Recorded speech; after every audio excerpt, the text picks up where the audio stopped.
সোনা আপনাকে পথে বসাতে পারে? কিছুদিন ধরে সোশ্যাল মিডিয়াতে একটা পোস্ট ঘুরছে যেখানে বলা হচ্ছে সোনা কিনলে আপনাকে পথে বসতে হতে পারে। তারা যুক্তি হিসাবে অনেক কিছু দেখাচ্ছে, কিন্তু আসলেই কি তাই? প্রথমত, সোনা কেনা মানে পথে বসা নয়। সোনা হাজার হাজার বছর ধরে সম্পদ সংরক্ষণের সবচেয়ে নিরাপদ উপায় হিসাবে প্রমাণিত। টাকা নষ্ট হতে পারে, ব্যাংক ডুবে যেতে পারে, কিন্তু সোনার ভৌত মূল্য সবসময় একই থেকে যায়। সোনার দাম ওঠানামা করে ঠিকই, কিন্তু শূন্যই নেমে যায় না। অর্থাৎ সোনা কেনা মানে পথে বসা নয়, বরং সময় বুঝে বিক্রি করলে তার লাভই হয়। তাহলে সোনার দাম বাড়ে কেন?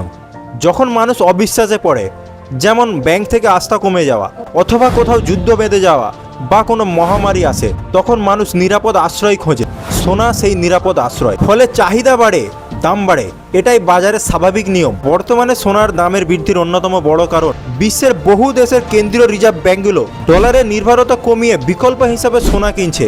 তাই সোনার দাম এত অস্বাভাবিকভাবে বেড়েই চলেছে। তাই সব দেশে সাধারণ মানুষ স্বর্ণের দাম বৃদ্ধি দেখে ব্যাংক থেকে টাকা তুলে তারা স্বর্ণ কিনছে। এখন প্রশ্ন হলো, ব্যাংক বনাম সোনা কোনটা নিরাপদ? ব্যাংক নিরাপদ ততক্ষণ যতক্ষণ সরকারের নীতি নিয়ন্ত্রণ ও জনগণের আস্থা থাকে, কিন্তু ইতিহাস সাক্ষী আছে ব্যাংকও ব্যর্থ হতে পারে।